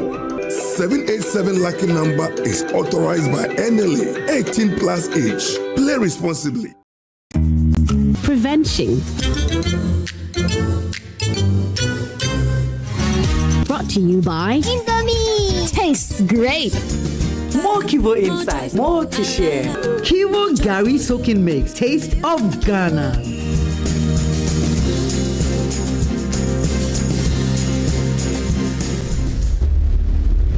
You guys are ready for what's about to happen? Only on Joy Prime Television. All right. Listen. Okay. Yeah. Hey, my name is MC Kofi Darlington. Out here, my sister, the guy is quick. Giving the rappers the platform to show their flow. They go blow. Beats and bars to the hardest thing. You get back, spit up, the baddest thing. This with the mic, make me see the fire. No darling, cause we know the tire. That's it. Mike and I are ready. What's a rap? So now you will rap. Beats and bars. You get bars, shall Yo. This is not just rap. This is not just lyrics. This is war on the mic. Yes, you're welcome to Beat and Bars, the ultimate community rap show, live on Joy Prime Television. Ladies and gentlemen, this is where we bring rappers from your community to show us what they've got. Two communities, two fellas and MCs. I'm the guy, Queen Sister Sandy B. Hey, guy, and I'm doing it with my brother. Yeah, you know when the queen is on, the king is on. My name is MC Kofi Darlington, the only MC with a sauce to spice it all up. And ladies and gentlemen, Beats and Bars, we say, you get bars, spit them. All right. Rounds, freestyle, rep your community and brag. You know what I'm saying? You heard that. You have just 3 rounds to prove yourself as a rapper. Showing on the 28th of March and every other Saturday live on Joy Prime Television. Make sure you sit down 8 p.m. Join us with some cool drink and enjoy the party, man. Your palm is smelling good. 10 bars. You got bars. Spin it down.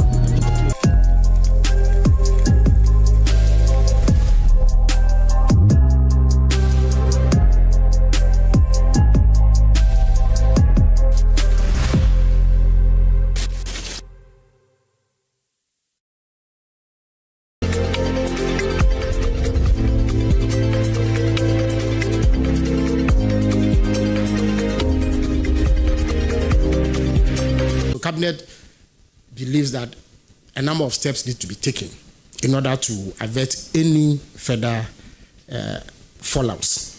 So the first directive that cabinet has issued is that the finance and energy ministers should take immediate steps to reduce the price of fuel through the removal of some taxes and margins on fuel, effective the next pricing window, which is about a week from today. And this is supposed to be done as soon as possible. Second, the transport minister has also been instructed to ensure the expedited deployment of newly acquired Metro Mass buses. You recall that over the weekend I announced the arrival of 100 Metro Mass buses.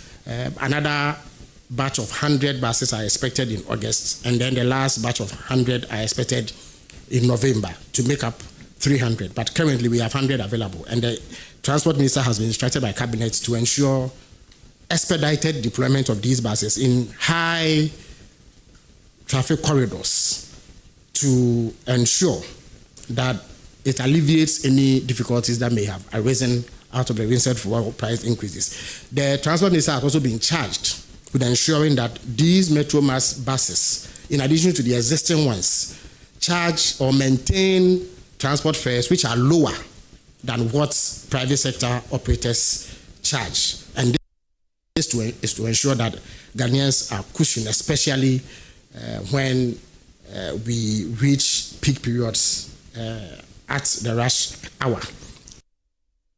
Na senya mekan no ofa Ghana ha nyina omo a omo sombosom omo kutia enya de omo jitum omo ye yenuanu musulmi enya de omo jitum a Christopher yenso enya de jitum chiwade enti nyina enkoso enhwese yemma saadie emma na abesan yenkwadaamo na ya sesa omadwen na omoso omakofa saadie na echese yakutia.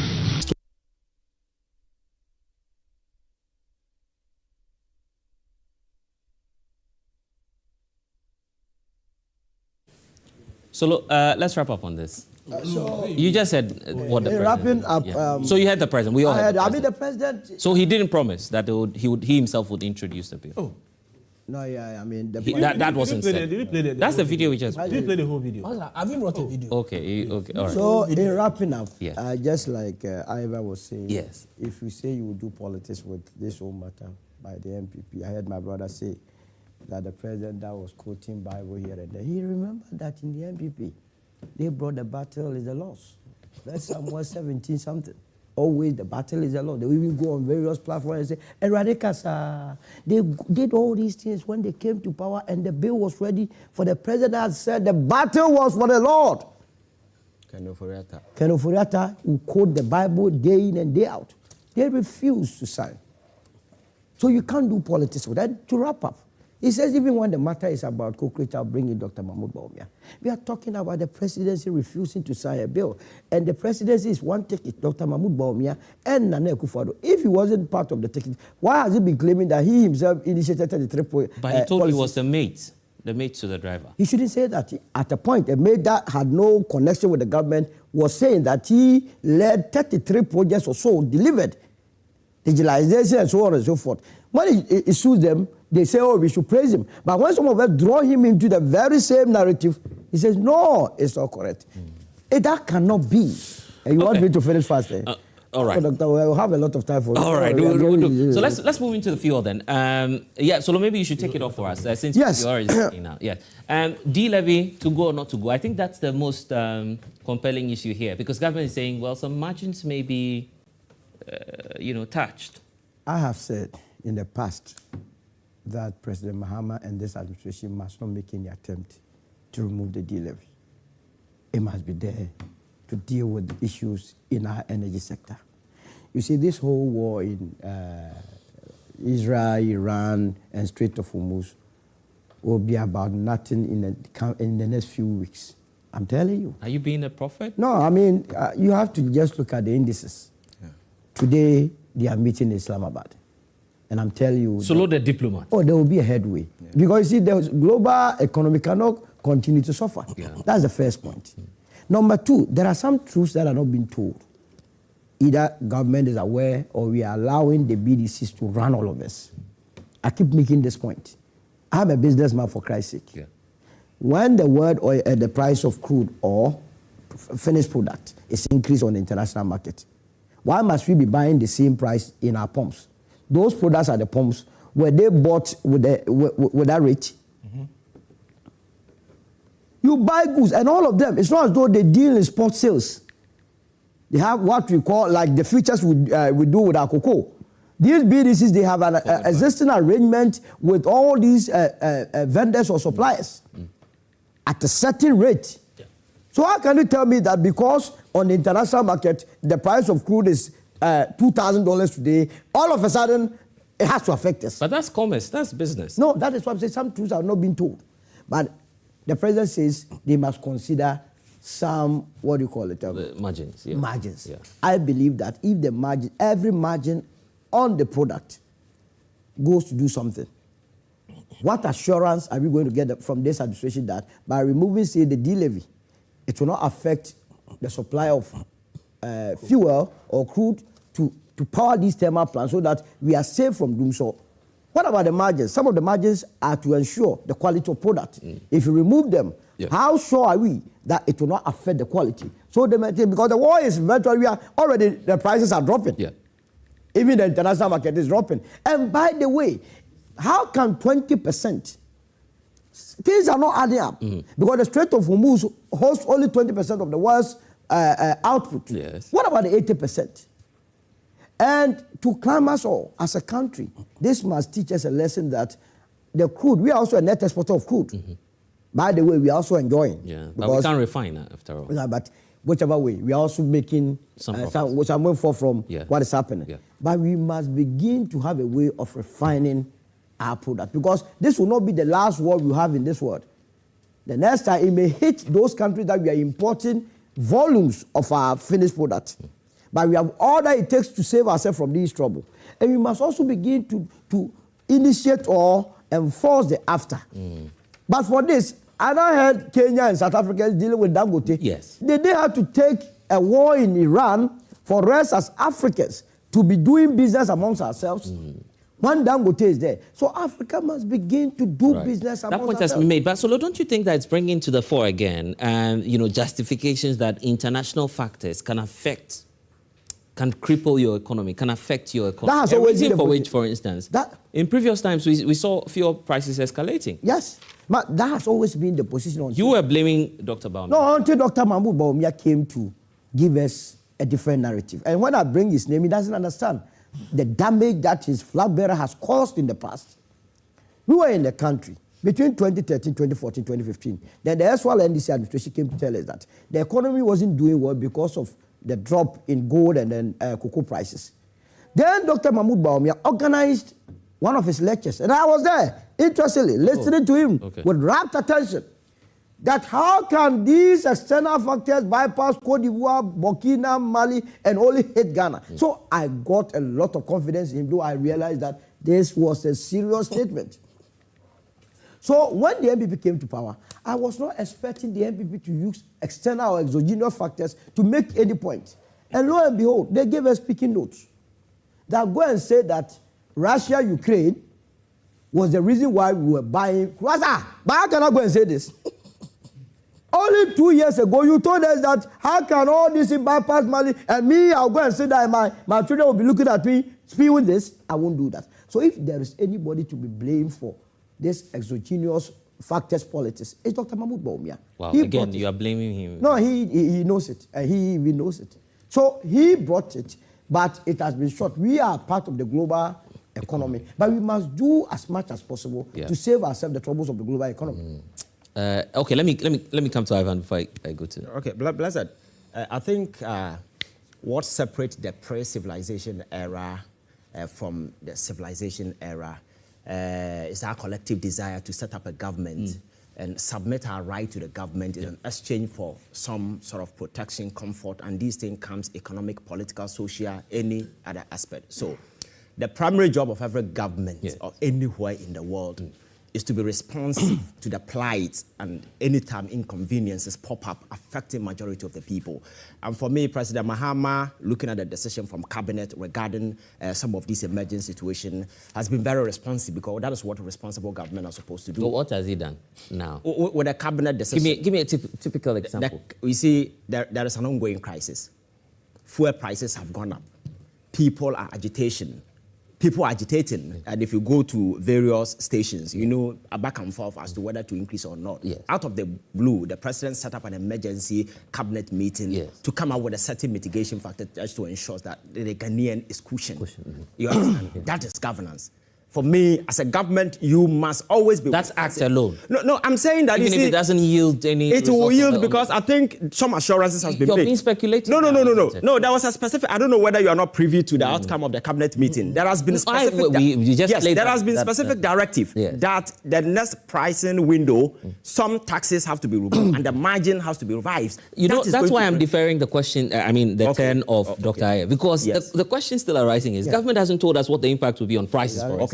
At the pumps. That hasn't been said. No. So the thing is that the prices have gone up. Yes. And these mitigatory factors are going to kick in. So what has President Mahama done? He's saying that the margins and some taxes, which the finance minister is going to factor in. And I'm saying that... And government is not even able to mention those margins. So that is up to the finance minister to make that particular commitment that the government is going to do. You understand? So the mere fact that the president has realized the situation we find ourselves in... We should praise him for that. No. I'm saying that is... No, I am not praising government. Okay. I don't come here to praise anybody. I get that. But I'm just saying...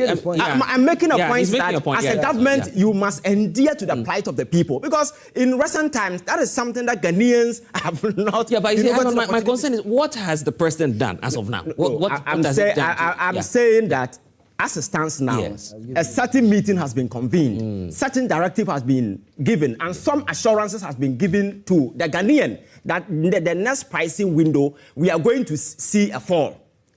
A fall or a moderate rise? No. Because if these margins are going to be removed... That hasn't been said as to what... I'm saying that, but if taxes are going to be removed... And if margins are going to be revised, obviously there will be... You're just speculating. I'm not speculating, but that is what... Exactly what I'm saying. And also, no. That's a simple... example. I'll find out from... that. So if you remove all these margins... What will be the impact on the price? And still prices are rising. What else are you going to remove? Remove? I understand. I understand. A textbook. Taxes to be so it doesn't. So you see, Ivan, that's why I'm asking. I understand your question perfectly. But you see, the price at the war stage is something that is going up coming down. It's not stable. You understand? So whichever way you say it, there is an impact. And some decision has been communicated as certain interventions are going to be rolled out just to ensure, because the whole essence of that cabinet meeting is to cushion the average Ghanaian. So until that cushioning happens, there can never be an outcome that will rather increase oil prices in this country from that particular cabinet decision, because the main objective for calling that particular cabinet meeting is for mitigation sake. But that effect hasn't taken No, but I haven't said that. I am saying that because the president was quite clear. He said that in the next pricing window, that is going to be done. You understand? And my point is that, and I'm saying that is governance. Because when COVID-19 kicked in, when the Ukraine was... So for instance, if the finance minister... A minute. If the finance minister, guys, if the finance minister decides, together with the energy minister, that look, the Levy has to go. Government is going to lose revenue again. It might subsequently affect other sectors, such as energy. But you forget that, just like Solo said. We are a net exporter of crude. So in other way, there is a windfall. You understand? So as government, I'm saying that you must always be concerned. The plight of your people must be an uttermost priority. And that is what the government is seeking to do. You must not be insensitive to the plight.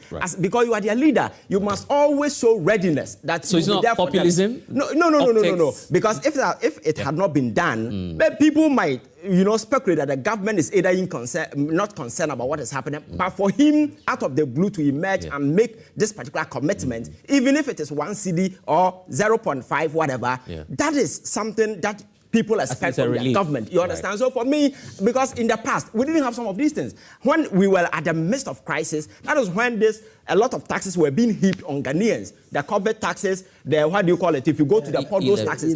That was a mark of insensitivity, and Ghanaians were crying. So President Mahama, I'm sure he learned something from some of these experiences, because Ghanaians are overly sensitive to some of these distortions. Let me hear from you, Dr. Jacob. Ready as president to cushion them. And in fact, beyond what Ivan is saying, after all, you inflicted on us very high, crazily high fuel prices. You acknowledge that. You acknowledge that. What do we see? Even those communicating for governments are suffering. Right? Dr. Even those who stick their neck out to say I'm NDC, I'm communicating for government, find difficulties when issues do not favor government. So if associates want to do the bidding of a certain government or a political are we forming a legal right? Yeah. That is where you find yourself in this lacuna. Who are the associates? Because Solo is also here. Solo is also here. You see Solo. You see Solo here. Who are the associates? You see, when who is associated? Yes, that is a coward. We've established on this platform by our policy analysts or youth activists that Ghanaians are discerning. And old ways of doing politics have changed. He has said it this morning. Yes, that's true. And that's what we do and what not. People are watching. People are listening. I'm coming from that backdrop. Okay. Right? So be bold enough and put it forward. I'm coming from that backdrop that indeed people are watching. That's why I'm saying that. Even Sammy, who is NDC. He hasn't spoken yet, but I'm making a point. That even Sammy, who is NDC, you realize what Solo told Sammy?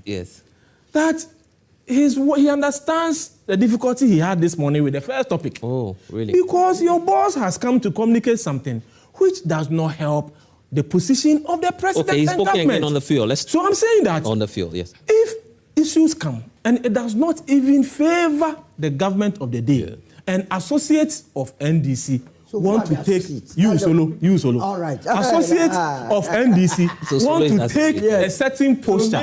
You'll be boxed in a certain lacuna, and you have to find ways to defend yourself. Sensitivity, insensitivity. Yes. For the avoidance of doubt, maybe our youth activist was not in the country. I haven't addressed if I'll come there. If our youth activist was in the country when COVID broke, that insensitive administration he's referring to gave me tax release. Okay. What tax? I worked as a medical doctor for 9 good months. Yes. My private locum I was doing. Yes. And my usual work I was doing never attracted any tax, because when please. No. It's a weak logic. It's a weak logic. I will not. We are talking about the generality of Ghanaians. You are talking about how many doctors do we have? Let me finish. Solo stop. So let me finish. We are talking about let me finish. And you are talking about. I will not succumb to Nyamoyeno. I am repeating it. That my youth activists try to make sense, because we are not getting you. Honestly, I'm confused. No. I'm not making you. Let's not degenerate. Let's not degenerate. Make a point. You are making references. I expect you to call him order. I expect you to call him order. I expect you.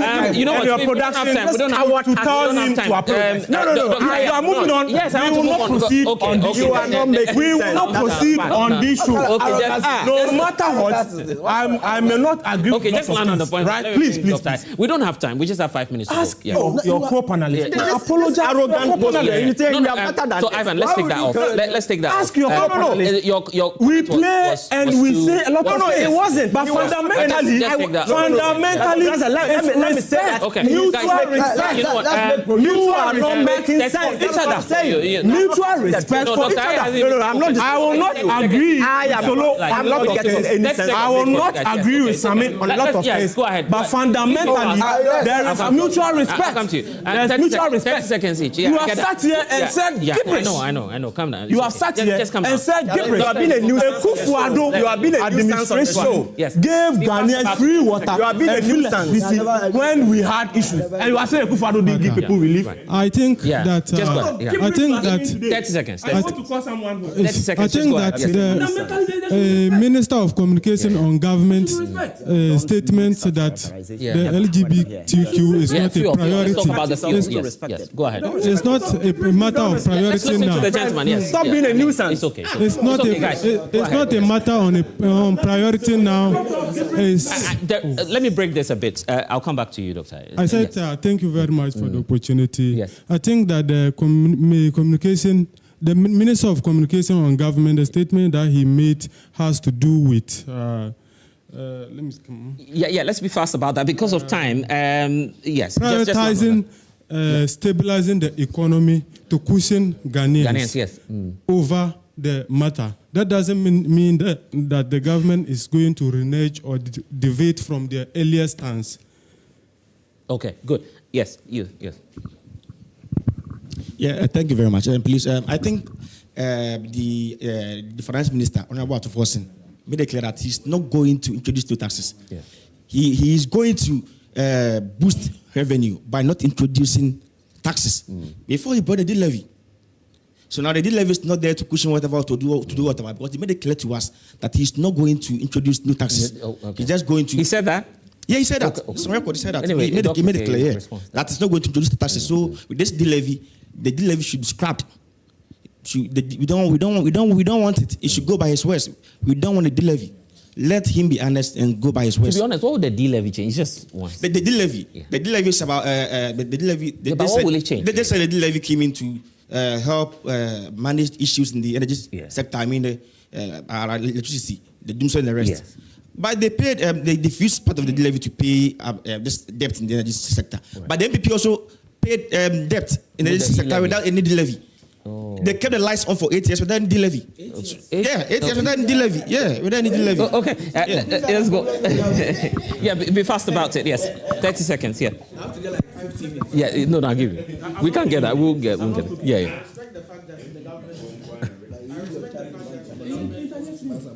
Bring response to the issue, but is he looking at the brighter side? Suspending this is going to do us more harm than good, because the energy sector needs a lot of money there, and to avoid doom so that we had the previous years. So I think the government should look at other alternatives to bring down this issue down. All right. To help. Okay, the gentleman in front of you. Yes. Yeah. Let's hear from you. Yes. Thank you very much. You look at the issue at hand and you be able to ascertain the severity of it.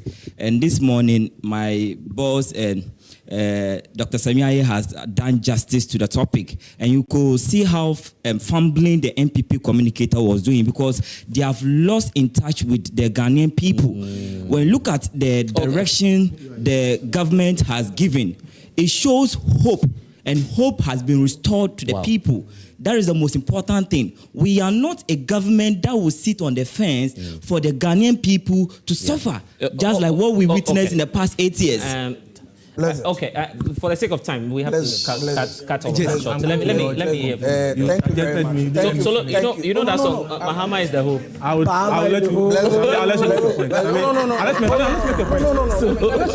Yeah, no, just land. You've interjected me, Blessed. You've not made me make my point. Yeah. I'm going to lodge a formal complaint. Okay, you don't know, it's okay. Calm down. Why don't you want me to talk? It's okay, let him talk. Fundamentally, His Excellency the President has increased the standard of governance by responding proactively and sensitively to these 4 hikes. Indeed, the threshold for government intervening has actually been reduced. The threshold for government coming in when the matter arises has been reduced, unlike the previous government. When fuel increases, the people of Ghana have to be blackmailed and told that it's because of Russia-Ukrainian war. And so because of that, fuel had to increase. You said that you do not know exactly what the government will do. Yes. But if you look at the fuel price build up, there are so many components. There's energy sector shortfall and debt repayment levy. Yes. There's road fund levy.